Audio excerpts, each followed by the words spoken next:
सद्गुरु दयाल। संत मत का रचना विज्ञान। सद्गुरु नाम भेद। सद्गुरु नाम की महिमा अगम अपार है। सारी सृष्टि का ज्ञान कराता हुआ सर्वेश्वर प्रभु का निर्मल चैतन्य पुरुष का नाम सद्गुरु है। अभी 1500 वर्षों के अंदर होने वाले संतों ने सद्गुरु नाम की महिमा ज़्यादा से ज़्यादा किया है। जितनी महिमा इस नाम की जावे थोड़ी है। सत्य देश का धनी है, वो सत्य है, निर्मल चैतन्य पुरुष है। वहाँ का वर्णात्मक नाम सत्य है। उसको संतों ने सद्गुरु कहा है। सद्गुरु कोई हार्ड चाम के पुतले का नाम नहीं है। सद्गुरु सद्गुरु तो सभी कह लेते हैं, लेकिन इसका पता और भेद किसी को नहीं है कि सद्गुरु आदि अनादि पुरुष हैं। वे ही सारी सृष्टि के रचयिता हैं। हम सब जितनी चैतन्य जीवात्मा हैं, सब उन्हीं सद्गुरु की अंश है। सद्गुरु पलटू साहेब फरमाते हैं, पलटू सतगुरु शब्द का तानिक न करे विचार। नाव मिली के वट नहीं, कैसे उतरे पार।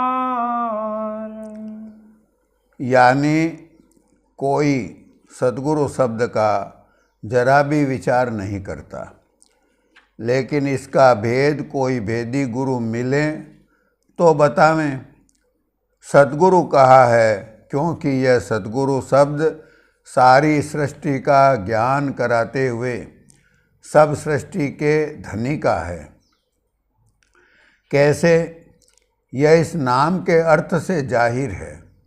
सद्गुरु यानी सत गुरु। सत उसको कहते हैं जो हमेशा एक रस रहता है, कभी उसमें रूपांतर नहीं होता, कभी भी जिसका नाश नहीं होता। हमेशा जो एक रस रहता है उसे सत कहते हैं। जो सत्य देश का धनी है वो और उसकी रचना सब सत्य है, तो वो सत हुआ। गु माने अंधकार माया। सत्य देश की रचना के बाद माया का जहूर हुआ, यानी माया प्रकट हुई। इस माया के अंतर्गत अंधेरा था, इसलिए इसे गु कहा गया। और रू तो रै में ऊ जोड़ने से रू होता है। सत्य देश की रचना जब रच गई और नीचे जब माया प्रकट हुई, तो उस माया में जो चेतन था वह बेहोशी की हालत में था। तब सत्य पुरुष से, निर्मल चैतन्य पुरुष से, जो कि दया के सोत पोत हैं, उनसे चैतन्य की ऐसी बेहोशी की हालत देखी नहीं गई। सर्वेश्वर निर्मल चैतन्य प्रभु ने माया मंडल की सीमा पर जो सूरत थी, उसमें गुप्त रीति से प्रेरणा किया। वो सूरत माया की तरफ ध्यान देकर काफ़ी अरसे तक माया का संग किया, तो वह माया के अंदर उतरी। उतर करके जो उस घाट पर उसके नज़दीक माया में विशेष जड़ता और ठोसता थी, उसको झटक कर नीचे गिराकर अंधकार माया मंडल को रू यानी प्रकाशित किया। रै तथा ऊ से रू हुआ, तो अंधेरे माया मंडल में पहले रै से ररंकार यानी राम को, और फिर ऊ से ओंकार, इन दोनों को चेतन किया। सद्गुरु नाम में ये सब बातें गूढ़ रीति से मौजूद हैं। ओम, ओंकार ब्रह्म, ये त्रिलोकी के मालिक हैं। ररंकार जो है वही राम हैं। वह अनंत त्रिलोकी नाथों का नाथ पार ब्रह्म है। सत्य जो है वह माया के पार है, जहाँ माया का नामो निशान नहीं है। जहाँ सत्य प्रेम के आकर्षण में खींचा और प्रेम के आकर्षण में खींचकर सत्य देश की रचना हुई है। उस सत्य देश के धनी सत्य हैं। सद्गुरु नाम इस तरह से सारी रचना का बोध कराते हुए उस सच्चे मालिक का है। सत्य देश के वासी संत हैं। उन्होंने कुल रचना को 3 बड़े दर्जों में बांटा है। पहला सत्य देश जो अजर, अमर, अविनाशी, सदा एक रस रहने वाला है। दूसरा ब्रह्म देश, तीसरा माया देश। इन 3 देशों के 3 धनी हैं। माया देश में त्रिलोकी शामिल है। 7 पाताल, 7 आकाश और 7 ब्रह्मांड, इन 21 खंडों की ये त्रिलोकी है। इसे त्रिलोकी कहा जाता है। इस त्रिलोकी के मालिक कौन हैं? ओंकार ब्रह्म। ओंकार ब्रह्म मायापति हैं, त्रिलोकी के मालिक हैं। ओम शब्द में 3 मात्राएं हैं। इनसे 3 स्थितियां, 3 गुण और 3 देव प्रकट हुए। 3 मात्राएं हैं ए, उ, मैं। ऐसे स्थिति, स्थिति से सतोगुण, सतोगुण से विष्णु। उ से उत्पत्ति, उत्पत्ति से रजोगुण, रजोगुण से ब्रह्मा। मैं से मरण, मरण से तमोगुण, तमोगुण से महादेव। ये तीनों गुण, सतोगुण, रजोगुण और तमोगुण, तीनों स्थितियाँ, स्थिति, उत्पत्ति व मरण, और तीनों देव ब्रह्मा, विष्णु, महादेव, इन सब का और सारी त्रिलोकी का ज्ञान कराते हुए ओम नाम त्रिलोकीनाथ ब्रह्म का है। वेदों ने इसे ही पूर्ण ब्रह्म बताया है। त्रिलोकी नाथों के नाथ का नाम राम है।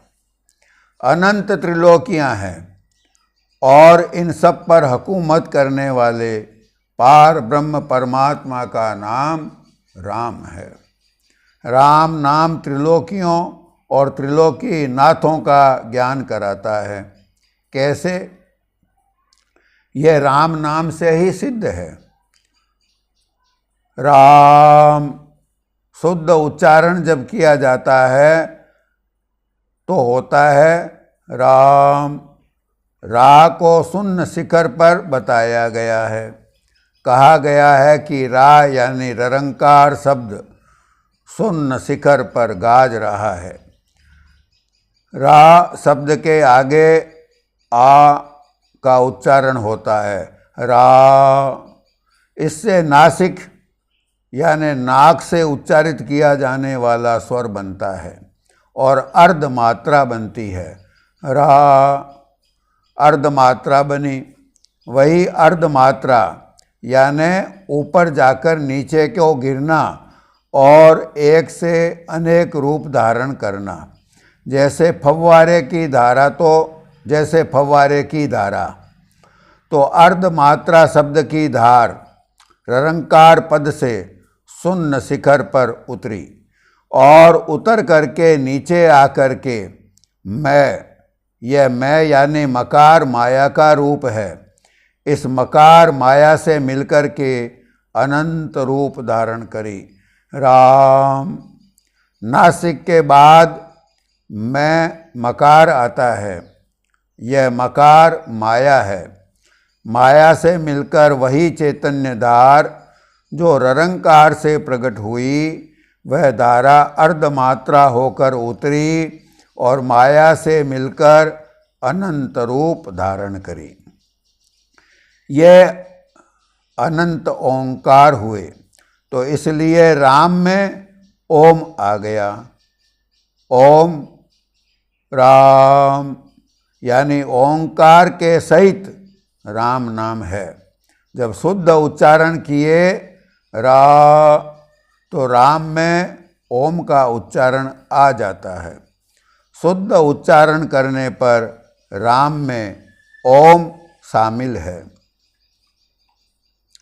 ओंकार और त्रिलोकी सहित सबका ज्ञान कराते हुए राम नाम त्रिलोकी नाथों के नाथ का है।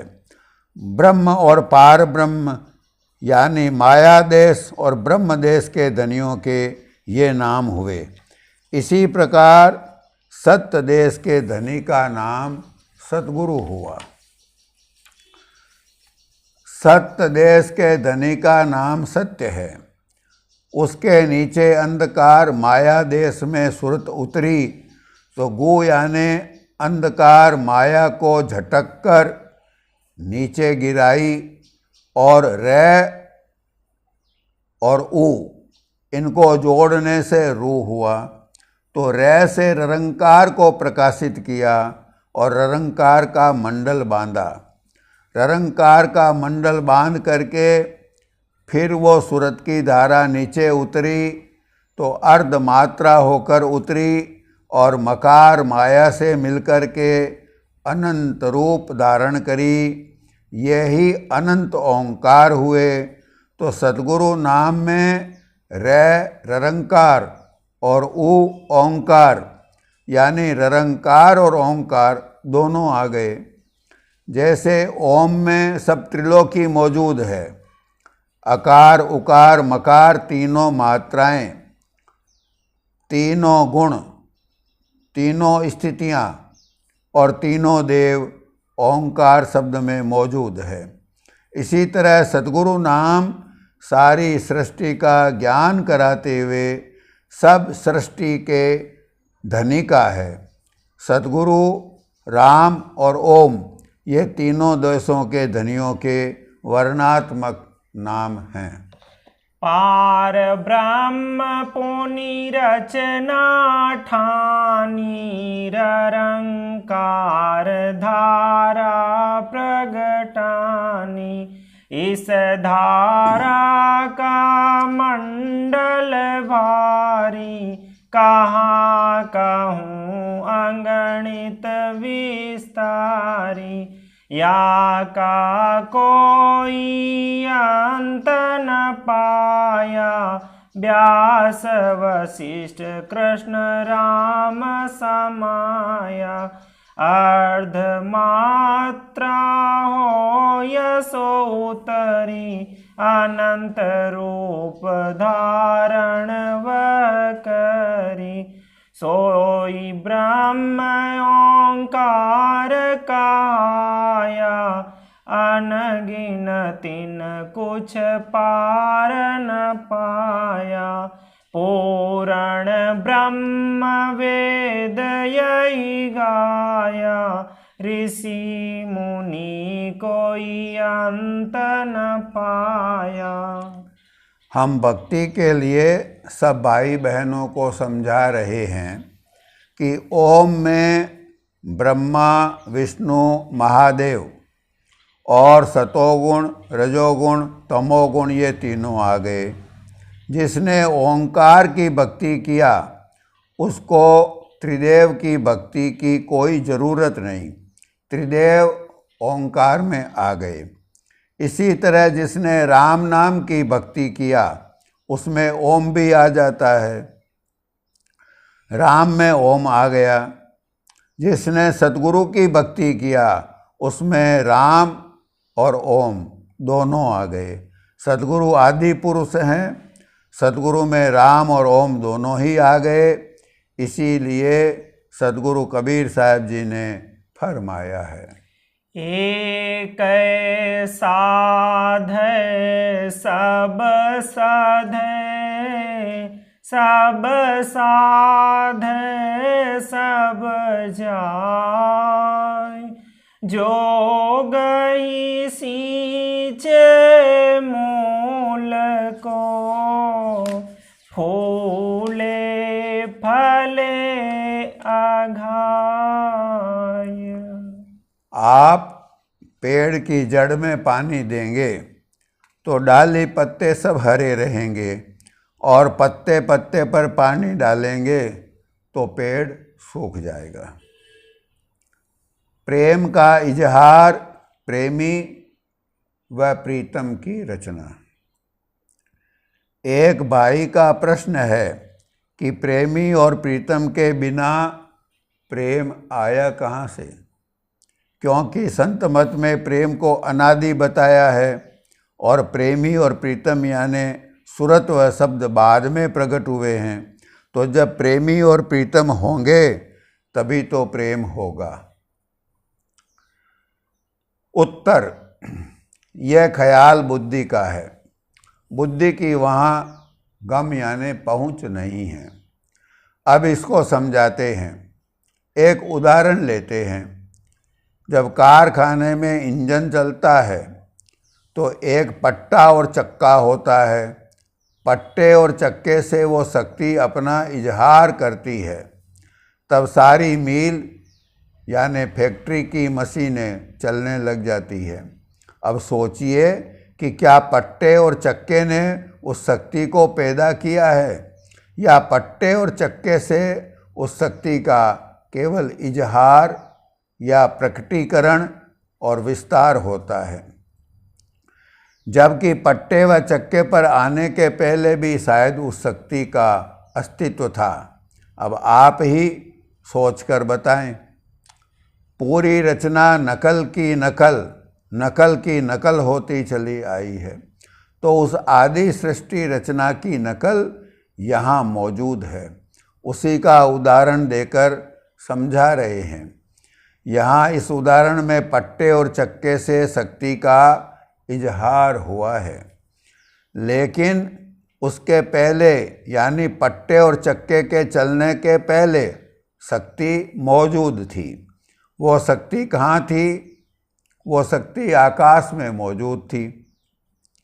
स्टीम के द्वारा जब बॉयलर में स्टीम बनी, स्टीम से इंजन चला, तो वो शक्ति चक्के और पट्टे पर बैठकर सारी मील को चला दी। जिस प्रकार से चक्के और पट्टे के पहले शक्ति मौजूद थी, उसी प्रकार प्रेमी और प्रीतम के पहले प्रेम था। उस प्रेम को जाहिर करने के लिए प्रेमी और प्रीतम बनाए गए हैं। प्रेमी और प्रीतम के द्वारा हम उस प्रेम को जान सकते हैं। प्रेम जो है अनादि है, अजन्मा है। प्रेम को जाहिर करने के लिए, प्रेम को जानने के लिए प्रेमी और प्रीतम उस प्रेम ने ही रचे हैं। प्रेम ने ही प्रेमी और प्रीतम को बनाया है, अपने आप को जाहिर करने के लिए, व्यक्त करने के लिए। जैसे मील को चलाने वाली जो शक्ति है वो खोजकर्ताओं के, साइंसदा यानी वैज्ञानिकों के माइंड में आई तो चक्का और पट्टा बनाया गया। उस शक्ति ने खोजकर्ताओं के दिमाग में आकर उनसे चक्का व पट्टा बनवाकर अपना इजहार किया है। चक्के और पट्टे के द्वारा उस शक्ति का केवल इजहार हुआ। इसी तरह से प्रेम ने प्रेमी और प्रीतम को रचा है। प्रेमी और प्रीतम कौन हैं? सूरत और शब्द, ये दो धाराएं ही प्रेमी और प्रीतम है। सूरत तो प्रेमी है और प्रीतम है शब्द। यही दो धाराएं प्रेम से निकली है। इन्होंने ही आकर के उस प्रेम का इजहार किया है जो अत्यंत निर्मल है। प्रेम का स्वरूप अत्यंत निर्मल है। इसको हम यहाँ एक उदाहरण देकर समझाते हैं। एक शख्स है जिसको कि बड़ी उम्र में लड़का होता है। बड़ी आरजू के बाद उसकी बड़ी ख्वाहिश रहती थी कि हमारे यहाँ लड़का हो। कई देवी देवताओं को मनाते, कई दवाइयाँ वगैरह लेते लेते आखिर में उम्र ढलते ढलते उन पति पत्नी के घर एक संतान यानी लड़का होता है। अब ऐसी गहरी ख्वाहिश के बाद जब उनके लड़का हुआ तो हर एक भाई बहन सोच सकते हैं कि लड़के में उन माँ बाप का कैसा प्रेम होगा। अवश्य ही उन माँ बाप का अपने लड़के में बहुत गहरा प्रेम होगा। अब फर्ज करो कि वो लड़का टट्टी गया और पेशाब किया और टट्टी और पेशाब में लिपट गया। माँ बाप दोनों में से उस समय बच्चे के पास कोई नहीं है। एक गैर शख्स यानी पराया व्यक्ति उधर से निकला तो बच्चे को देखकर उसे सूग यानी घृणा आई। कोई भी शख्स उधर से निकलेगा तो उसे टट्टी पेशाब में लिपटे लड़के को देखकर सूग आएगी, लेकिन माँ बाप जब लौटकर आएंगे तो उनको सूग या घृणा नहीं आएगी। वो चट से यानी फुर्ती से बच्चे को उठा लेंगे और उसे साफ करेंगे। चाहे माता हो या पिता, कोई भी आएगा तो बच्चे को उठाकर साफ करेगा। तब उनको सूग या घृणा क्यों नहीं आएगी? यह न तो माँ बाप की विशेषता है न लड़के की, विशेषता है प्रेम की, जो कि स्वभाव से ही निर्मल है। सद्गुरु दयाल।